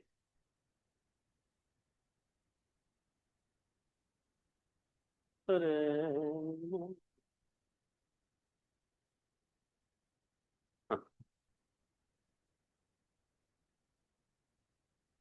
अलग अलग एग्जाम्पल में अलग अलग बातें हमारे सामने आती रहेगी, लेकिन कोई भी 2 ब्लॉक हो, 3 ब्लॉक हो, 5 ब्लॉक हो, 10 ब्लॉक, जितनी भी ब्लॉक्स का क्वेश्चन है, उसमें पहला स्टेप है कि keep all of them together, पहले चलाओ सबको साथ। अब मान लीजिए, क्योंकि अभी थोड़ा बेसिक हमें समझ में आ गया, तो एक उल्टा सवाल कर लेते हैं। मान लो यहाँ पे 5 किलो लिखा, यहाँ 10 किलो लिखा, यहाँ पे कोफिशिएंट ऑफ फ्रिक्शन 0.2 है, यहाँ पे कोफिशिएंट ऑफ फ्रिक्शन 0.3 है। तो यहाँ पे लिमिटिंग फ्रिक्शन फोर्स आ गया, देखो यहाँ पे लिमिटिंग फ्रिक्शन फोर्स आ गया 10 न्यूटन, यहाँ पे लिमिटिंग फ्रिक्शन फोर्स आ गया, ये 5 और 10 15, 15 इंटू 3 करेंगे 45 न्यूटन, 45। तो अभी जब टेबल जो है वो 45 न्यूटन तक रोकने को तैयार है, तो ऊपर वाले ब्लॉक पे अब कोई भी फोर्स लगा लो, हम ऊपर वाले ब्लॉक को अगर खींचेंगे तो नीचे वाले ब्लॉक को केवल फ्रिक्शन खींच सकता है, और maximum value of friction force on ऊपर वाला ब्लॉक, मतलब ऑन नीचे वाला ब्लॉक ड्यू टू ऊपर वाला block, say this is A, this is B.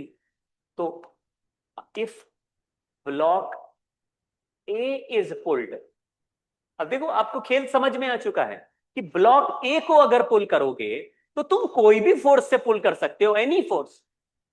लेकिन ब्लॉक बी को कौन पुल करेगा? ए पर जो फ्रिक्शन पीछे लगेगा वही बी पर आगे लगेगा, ये फ्रिक्शन बाय ब्लॉक ए है। अब नीचे जो ग्राउंड है उसमें जो लिमिटिंग फ्रिक्शन फोर्स है वो 45 न्यूटन, जबकि ब्लॉक ए से लगने वाला फ्रिक्शन फोर्स हमेशा 10 न्यूटन से कम है। तो बताओ, अगर ब्लॉक बी पे 10 ही न्यूटन या उससे कम फोर्स से खींचेंगे और नीचे 45 न्यूटन को ओवरकम करना है, तो इस एग्जांपल में as long as you are pulling block A, block B will never move.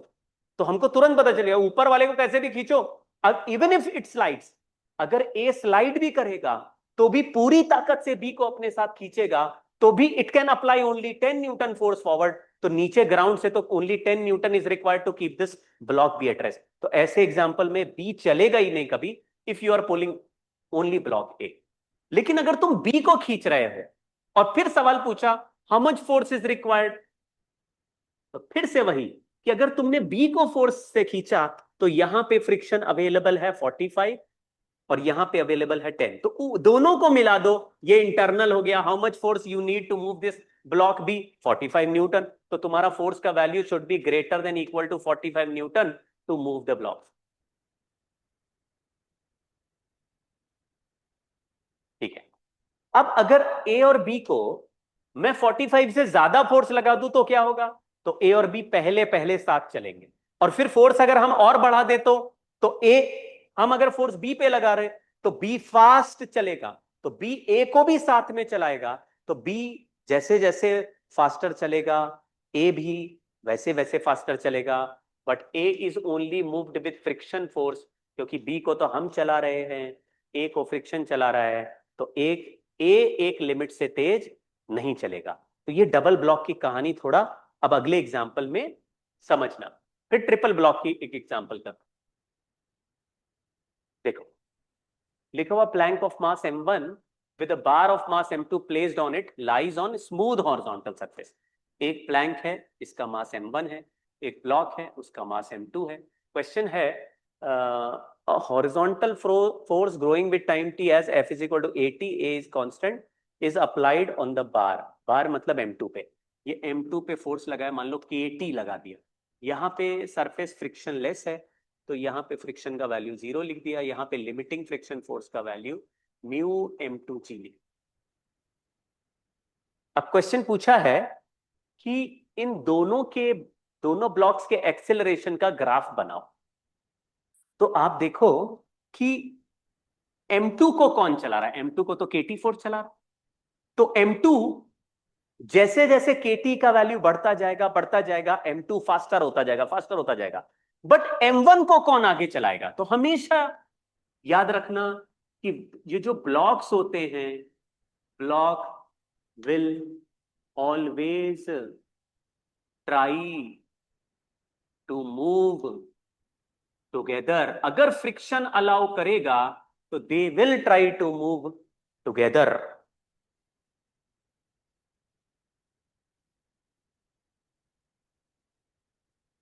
एक मिनट भाई, दुआ बता जरा मैसेज डाल दो। ओके। हम्म। तो blocks will always try to move together.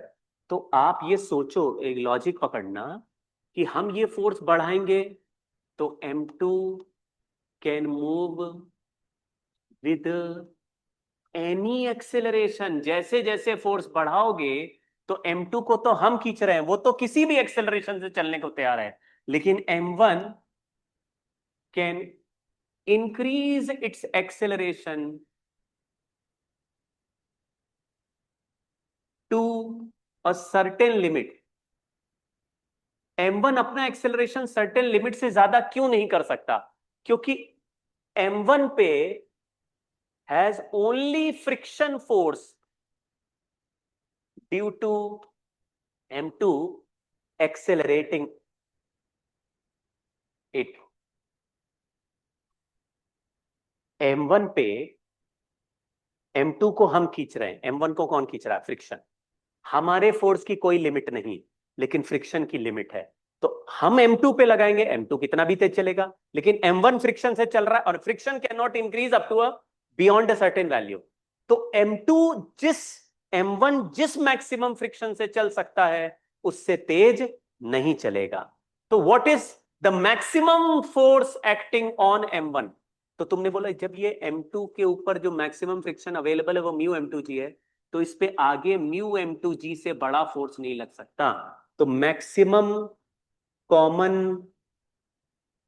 Acceleration of M1 and M2 is mu M2G upon M1। देखो ध्यान से क्या लिखा हूं।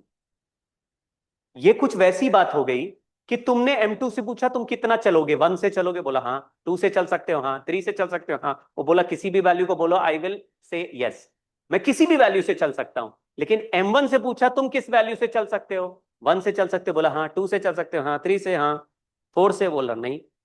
मैक्सिमम 4 से चल सकते हैं, 4 से तेज नहीं चलेंगे। तो तुमने बोला मतलब दोनों साथ साथ आखिरी बार 4 से ही चलेंगे। सो तो जिस पे लिमिटिंग फ्रिक्शन फोर्स लग रहा है उसका मैक्सिमम वैल्यू निकालोगे तो वही मैक्सिमम कॉमन एक्सेलरेशन। ये वैसी बात हो गई जैसे दो दोस्त हैं, एक फ्रेंड कह रहा है मैं कोई भी मूवी देख सकता हूं, और दूसरा कह रहा है मैं केवल रजनीकांत की मूवी देखता हूं। एक कह रहा कोई भी मूवी देखें, एक कह रहा केवल रजनीकांत की। तो दोनों साथ जाएंगे तो कौन सी मूवी देखेंगे? रजनीकांत की। तो जिसकी लिमिट है, जिस पे कंडीशन है, बस वही वैल्यू को दूसरे को फॉलो करना है। तो अब इस क्वेश्चन में दोनों आखिरी बार साथ साथ कब चलेंगे? जब इतने एक्सेलरेशन चलाओगे। अगर मैं दोनों का एफबीडी एक साथ बनाऊं तो आगे लगेगा केटी और मास है M1 प्लस M2। और what is the maximum acceleration with which both of them can move?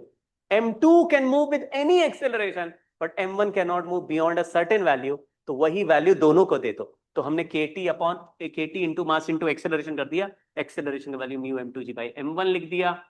तो ये वो टाइम आ गया जिस टाइम तक दोनों साथ साथ चलेंगे। ये T0 लिख देते, T0। तो T0 आ गया, इससे K से डिवाइड करेंगे। T0 is the time for start of relative motion और स्लिपिंग, और स्लिपिंग बिटवीन द ब्लॉक्स।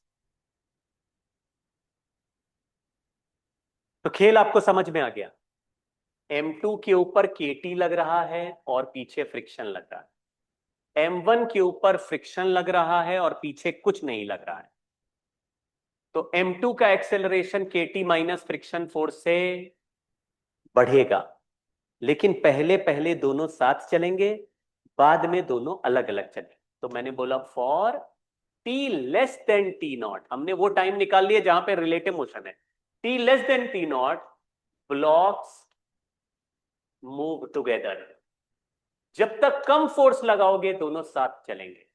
तो ब्लॉक मूव टुगेदर में फोर एक्सेलरेशन हो जाएगा KT upon M1 plus M2, क्योंकि दोनों पर मिला के एफबीडी बनाया, कॉमन एक्सेलरेशन दोनों एक साथ चले। For T greater then T0 और T greater than equal to T0 blocks move separately. इसका मतलब है M2 वाले पर आगे KT लगेगा और पीछे फ्रिक्शन अपने लिमिटिंग वैल्यू या अपने काइनेटिक वैल्यू पे लगता रहेगा। तो हमने लिखा KT minus mu M2G upon M2। ये FBD M2 का बना रहे हैं, ये एक्सेलरेशन M2 का आ गया। इसी तरीके से M1 का इक्वेशन बनाएंगे तो उस पे there is only one force mu M2G acting, तो उसका acceleration of M1 will be mu M2G upon M1। अब इसका वैल्यू फिक्स हो चुका है कांस्टेंट, क्योंकि इससे बड़ा फोर्स नहीं लग रहा तो इससे बड़ा एक्सेलरेशन नहीं जा रहा। तो जीरो से दोनों चलना स्टार्ट करेंगे, 1 मीटर पर सेकंड स्क्वायर, 2 मीटर पर सेकंड स्क्वायर, 3 मीटर पर सेकंड स्क्वायर, 4 मीटर, तो 4 तक दोनों साथ चल रहे हैं। फिर M1 कहेगा भैया 4 से तेज नहीं चलेंगे क्योंकि मैक्सिमम फ्रिक्शन जितना लग रहा था ऑलरेडी लगने लगा, तो M1 will keep on moving with 4 and M2 will increase its value. तो पहले है KT upon M1 plus M2, बाद में है KT upon M2 minus mu G. तो बाद में एक्सेलरेशन ऑफ M2 अलग है, पहले अलग है, पहले M1 अलग है, M2 अलग है। तो मैं दोनों के ग्राफ बना रहा हूं, acceleration of M2 is M1 versus time. तो पहले चला KT upon M1 plus M2 time T0 तक, उसके बाद हो गया कांस्टेंट। ये कांस्टेंट का वैल्यू तुमने ये निकाल दिया। एक्सेलरेशन ऑफ M2, M2 का एक्सेलरेशन मतलब वो जो ऊपर वाला ब्लॉक है, लेकिन ऊपर वाले ब्लॉक पे तो हम फोर्स बढ़ाते ही जा रहे हैं तो उसका एक्सेलरेशन तो बढ़ता जाएगा। लेकिन पहले स्लोप देखो, पहला स्लोप है, स्लोप मतलब देखो ग्राफ का slope K upon M1 plus M2, और बाद में स्लोप है K अपॉन M2। डिनोमिनेटर कम हो जाएगा तो बाद में स्लोप इंक्रीज। तो पहले ये दोनों का स्लोप बराबर, ये गया कहां तक जाएगा, T0 तक। उसके बाद ये और बड़े एंगल पे चलने लगे, ये स्लोप है K upon M1 plus M2 और आगे का स्लोप है K अपॉन M2। तो पहले कम स्लोप पे चलेगा, बाद में और स्लोप से इंक्रीज करेगा, मतलब फास्टर इंक्रीज करेगा acceleration as the opposing force is now constant. ठीक है, चलो इस क्वेश्चन को फटाफट देखते हैं। इस क्वेश्चन में बीच वाले ब्लॉक पे हमने फोर्स लगाया, बाद में इसी क्वेश्चन को आप लोग घर पे रिपीट करना। और इसमें जो फोर्स है पहले बीच में लग रहा है, ऊपर नीचे दोनों ब्लॉक्स पे लगा के we can solve this question thrice. लिखा है in the figure shown for what maximum value of f all can all the blocks move together। तो क्या होता है कि जब हम बीच वाले को ज्यादा फोर्स लगाते हैं तो एक लिमिट के बाद बीच वाला ज्यादा तेज चलने लगेगा और 1 kg और 3 kg स्लो चलने लगेंगे, मतलब वो अपने लिमिटिंग वैल्यू से तेज चल नहीं सकते हैं। तो ये लॉजिक शायद आपके समझ में आ रहा होगा। जिसको हम धक्का देंगे वो ज्यादा कितने भी तेज चल सकता है, वो बंदा है जो कोई भी मूवी देख सकता है। तो 1 kg, 2 kg, 3 kg, 2 kg कह रहा है मैं कोई भी मूवी देख सकता हूँ, लेकिन 1 kg कह रहा है मैं केवल अमिताभ बच्चन की मूवी देखता हूँ, 3 kg कह रहा है मैं केवल रजनीकांत की मूवी देखता हूँ। तो दोनों अभी साथ चलेंगे तो वही मूवी तुमको देखनी पड़ेगी जिसमें अमिताभ बच्चन भी हो, रजनीकांत भी हो, कॉमन एक्सेलरेशन। फिर नहीं तो एक दोस्त छूट जाएगा और नहीं तो दूसरा। तुम के बोलोगे केवल रजनीकांत की मूवी है तो 2 और 3 साथ में चलना चाहेंगे, केवल अमिताभ की है तो 1 और 2 साथ में चलना चाहेंगे। लेकिन हमको वही कंडीशन देखनी है जिसमें ऑल 3 कैन मूव टुगेदर। तो एक बार लिमिटिंग फ्रिक्शन निकाल लेते हैं। तो यहां पे ऊपर लिखा FL1, यहां लिखा FL2। तो FL1 का वैल्यू 10 इंटू 0.55 न्यूटन हो गया और यहां पे 3 इंटू 0.26 न्यूटन हो गया। FL2 FL1 correct. अब नीचे वाले सरफेस पे कोई फ्रिक्शन नहीं है, ठीक है। अब आप मन में सोचो, जैसे अगर मैं आपकी जगह होता तो मैं ऐसे मन में सोचता कि यार बीच वाले को तो मैं धक्का दे रहा हूं तो 1 kg क्यों चलेगा, क्योंकि 1 kg पे फ्रिक्शन धक्का देगा। तो अगर पूरा फ्रिक्शन 1 kg पे लगा दो, पूरा 5 न्यूटन, तो 1 kg मैक्सिमम कितने एक्सेलरेशन तक चल सकता है। तुमने बोला ब्लॉक 1 kg है, 5 न्यूटन का फोर्स लगाएंगे तो what is the maximum possible acceleration of 1 kg is 5 metre per second square. तो एक 1 kg max is 5 metre per second square. थोड़ा लॉजिक समझो, if 1 kg has full friction force acting on it, जितना लग सकता है सारा लगा दिया। देखो 1 kg को हम नहीं छू रहे हैं, 1 kg को केवल फ्रिक्शन आगे चला रहा है। 3 kg को कौन आगे चला रहा है? उसको भी फ्रिक्शन आगे चला रहा है। What is the maximum friction force that can act on 3 kg? तुमने बोला 6 न्यूटन पूरा लगा देंगे, तो what is maximum acceleration of 3 kg block? Maximum, तो आपने बोला 6/3 कर दो, 2 मीटर पर सेकेंड स्क्वायर। अब आप लॉजिकली सोचो, 1 kg कह रहा है मैं 0 1 2 3 4 5 तक साथ चलूंगा। 2 kg कह रहा है I can move with any acceleration. 3 kg कह रहा है I can not move more than 2 metre per second square acceleration. तो दोनों साथ में तीनों चलना चाहेंगे, तो मैक्सिमम कितने वैल्यू से चलाओगे? 2 से, जो इनमें सबसे कम। समझ गए क्या? वो बोल रहा है मैं 2 हीरो की मूवी देखूंगा, तो कह रहा है जिसमें 5 हीरो होंगे वो देखेंगे। तो कम से कम 2 हीरो वाली तो 5 या 5 से कम कुछ भी देख सकता है, वो 2 हीरो देखेगा। तो कम से कम 2 हीरो वाली तो मूवी जाओगे, तभी तो तीनों साथ में जाओगे। तो फिर सारे ब्लॉक का एफबीडी एक साथ बनाया, 1 kg 2 kg तो 6 kg का ब्लॉक हो गया। आगे फोर्स लगा दिया एफ, फ्रिक्शन फोर्स को इंटरनल बोल दिया, क्योंकि तीनों ब्लॉक एफबीडी बनाओगे तो ये दोनों सरफेस इंटरनल फोर्स लगाने लगेंगे। देयर इज नो ग्राउंड का फ्रिक्शन, तो F is equal to total mass 6 kilo, acceleration वही जो मिनिमम है 2, टोटल वैल्यू आ गया 12 न्यूटन। फोर्स लगाने से तीनों आखिरी बार साथ साथ चलेंगे। आखिरी बार साथ चलेंगे क्योंकि 3 kg can not move with more acceleration than 2 metre per second square. तो हमेशा कोशिश ये करनी है कि तीनों को साथ चलता मानो। तीनों को साथ चलाने के लिए जो मैक्सिमम चल सकता है उतना वैल्यू, मतलब जो मिनिमम चलता है उतने वैल्यू से सबको चलाओ। Now find the value of force F eight which sliding starts at other rough surfaces.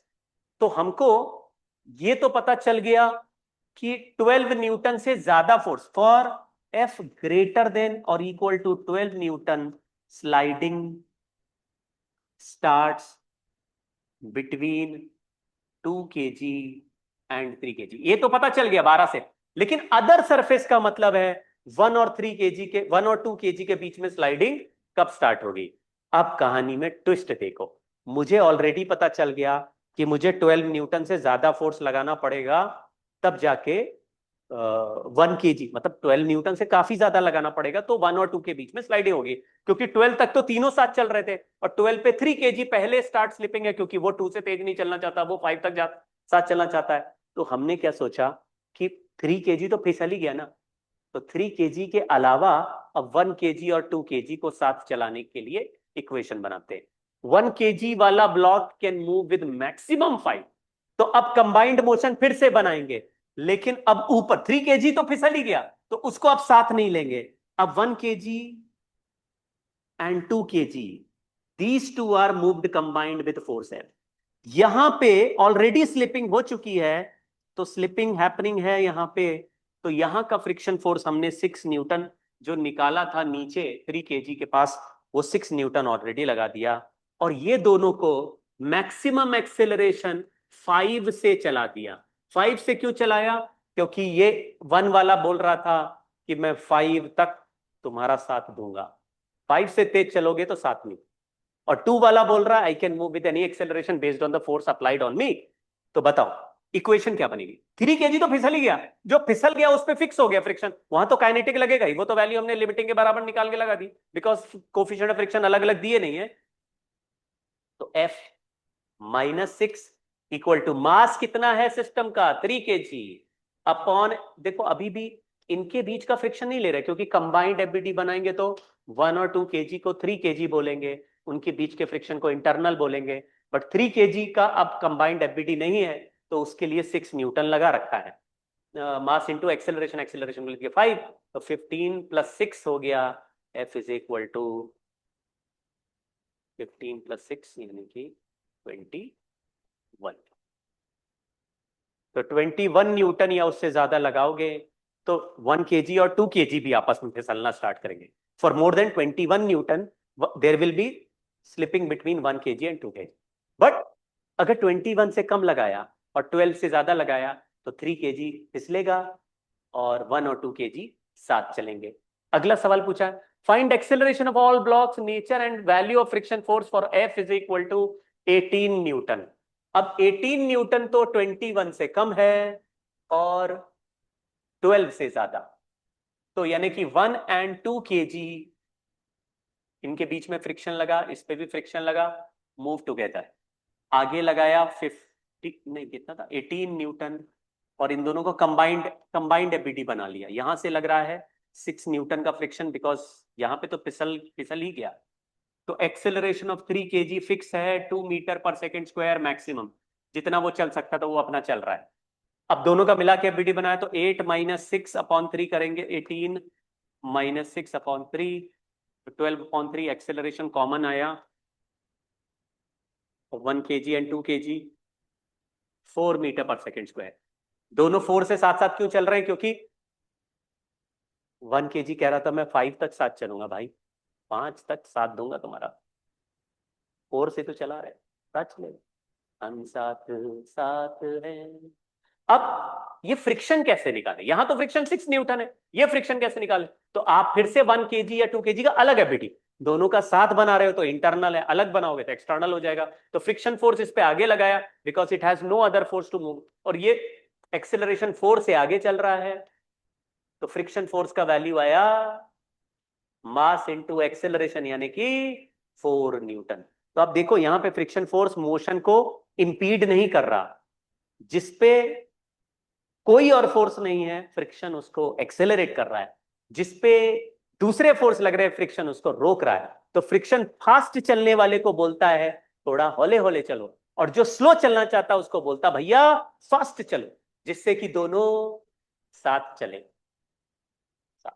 तो देखो किसी भी क्वेश्चन में अगर फोर्स का वैल्यू दिया है, तुम्हें नहीं पता चल रहा कि कौन फिसलेगा कौन नहीं फिसलेगा, तो पहले तीनों को साथ चल के कॉमन एक्सेलरेशन निकाल लो, फिर उन्हीं कॉमन एक्सेलरेशन से चलता हुआ मान के फ्रिक्शन निकाल लो। अगर फ्रिक्शन लेस देन लिमिटिंग आ जाए तो साथ चलेंगे, अगर friction required greater than limiting आ जाए तो अलग चलेंगे। इस तरह के लॉजिक से क्वेश्चन सॉल्व करने होते हैं। देखो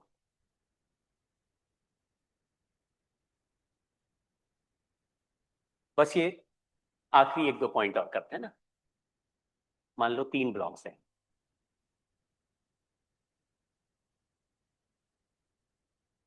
हाँ, ये लिख दिया 5 kg, ये लिख दिया 3 kg, ये लिख दिया 2 kg, यहाँ पे कोफिशिएंट ऑफ फ्रिक्शन 0.2 है, यहाँ पे कोफिशिएंट ऑफ फ्रिक्शन 0.3 है, यहाँ पे कोफिशिएंट ऑफ फ्रिक्शन 0.1 है। अब हमने किसी भी एक ब्लॉक पे, जैसे बीच वाले ब्लॉक पे, एक फोर्स एफ लगा दिया। अब ये जो फोर्स एफ है, ये तीनों केस में जैसे यहाँ पे लिमिटिंग फ्रिक्शन हो गया, FL1 इज इक्वल टू, नीचे वाले फ्रिक्शन हटा देते हैं, चलो क्या जरूरत है, हटा देते। हाँ, तो इसको बीच वाले को 0.1 कर, तो FL1 का वैल्यू हो गया 10 न्यूटन, और ये 5 और 3 मिला के 8 हो गया, 8 इंटू 0.1 करेंगे तो FL2 का वैल्यू हो गया 8 न्यूटन। अब फोर्स यहां पे मैंने लगा दिया बीच वाले ब्लॉक पे, से 10 किलो है ना, 20 न्यूटन लगा, 20 न्यूटन या 15 न्यूटन, ऐसे कुछ भी लगा, चलो 15 न्यूटन लगा दिया, फिर 25 न्यूटन। क्वेश्चन पूछा है कि इनका सबका एक्सेलरेशन बताओ।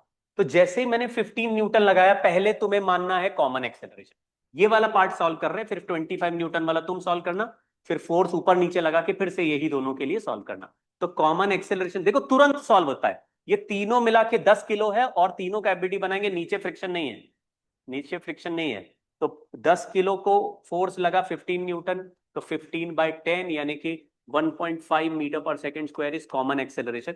ये मान लिया हम साथ साथ हैं, हम साथ साथ हैं, ठीक है। अब 5 किलो को मैंने नहीं खींचा, तो 5 किलो को कौन खींचेगा? फ्रिक्शन। 2 kg को मैंने नहीं खींचा, 2 kg को कौन खींचेगा? फ्रिक्शन।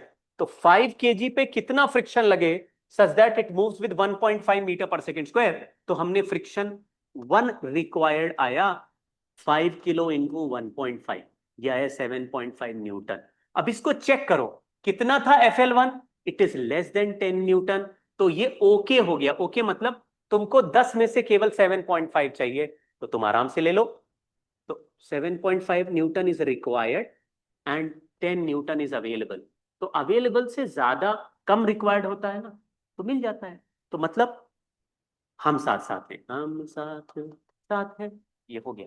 अब नीचे वाले ब्लॉक को देखा, तो नीचे वाला 2 kg का है और 1.2 से चला रहे हो, तो नीचे वाले ब्लॉक पे फ्रिक्शन 2 रिक्वायर्ड आया, 2 kg इंटू 1.5 एक्सेलरेशन, बिकॉज नीचे वाला block has no other force. Force लगाया था हमने बीच वाले ब्लॉक पे, नीचे वाले पे देर इज नो फ्रिक्शन, तो फ्रिक्शन से चलाएंगे, sorry there is no applied force, तो it will only move with the help of friction force. 3 newton required which is less than 8 newton available.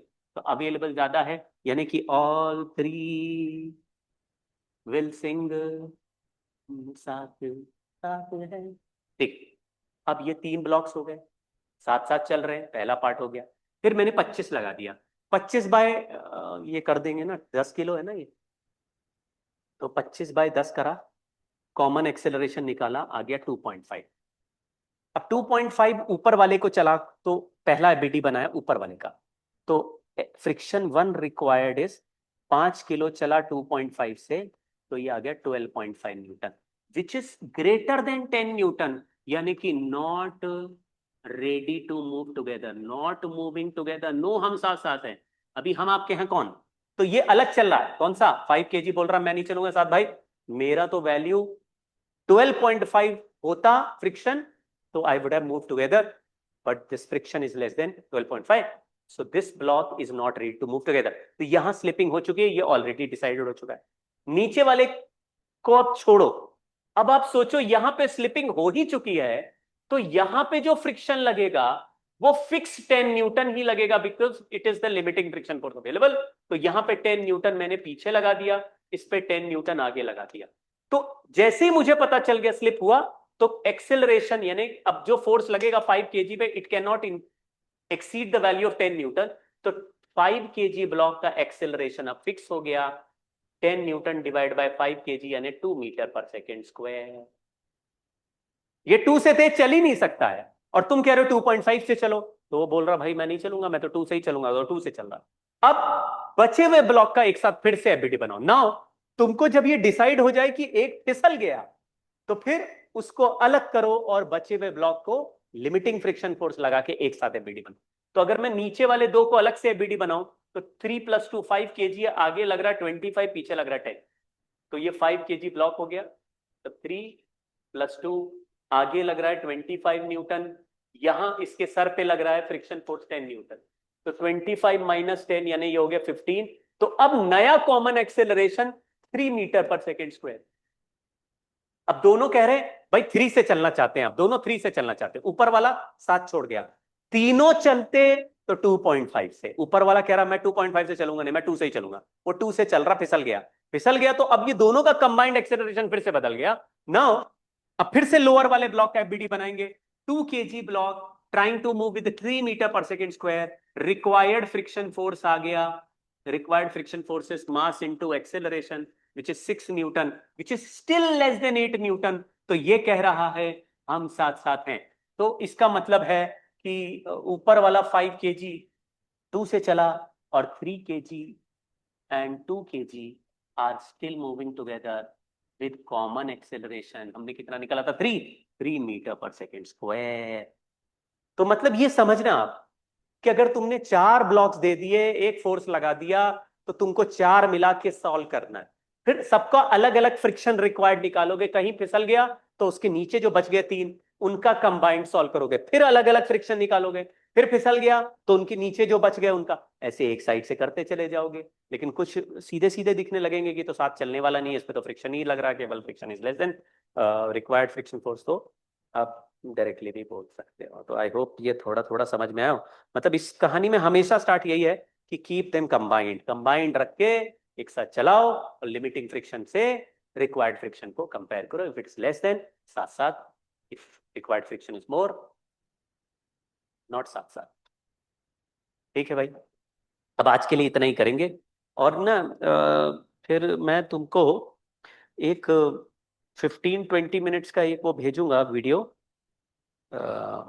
अलग से, उसमें थोड़ा वर्क एनर्जी के नहीं, सर्कुलर मोशन के कुछ बेसिक कॉन्सेप्ट्स का एक 15-20 मिनट का भेज दूंगा वीडियो, तो वो देख लेना, उसके लिए अलग से क्लास नहीं कर रहा। फिर सर्कुलर मोशन के क्वेश्चंस नेक्स्ट क्लास में डिस्कस करेंगे, लेकिन उसकी थ्योरी के लिए मैं थोड़ा सा एक बहुत ही फास्ट 15-20 मिनट का एक भेज दूंगा छोटा सा वीडियो, तो तुम लोग बीच में देख लेना, ये कल परसों में ही भेज दूंगा, ठीक है?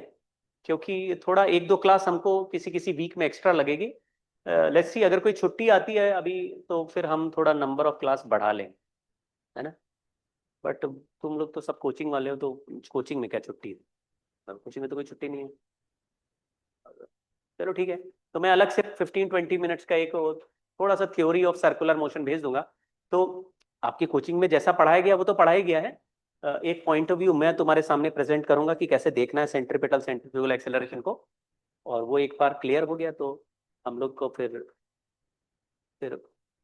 वैसे तो अभी भी क्लियर ही होगा, लेकिन मैं अपनी तरफ से बता दूंगा, तो वो अलग से भेज दे रहा हूँ, ठीक है? और नेक्स्ट क्लास में हम केवल सर्कुलर मोशन के क्वेश्चंस करते जाएंगे, सर्कल सर्कल सर्कल सर्कल, कुछ 10-12 सवाल करेंगे सर्कल के। और आप देखना रेपिटेटिव बहुत होते हैं, तो लेट्स सी हम लोग मैं थोड़े अलग अलग टाइप के क्वेश्चन ही ढूंढ ढूंढ के लाऊंगा, रेपिटेशन नहीं करेंगे, ठीक है ना? चलो बच्चों, बाय बाय। इसके नोट्स और वो भेजता हूँ, है ना? Bye. Thank you sir. Thank you, sir. Bye. Bye, sir.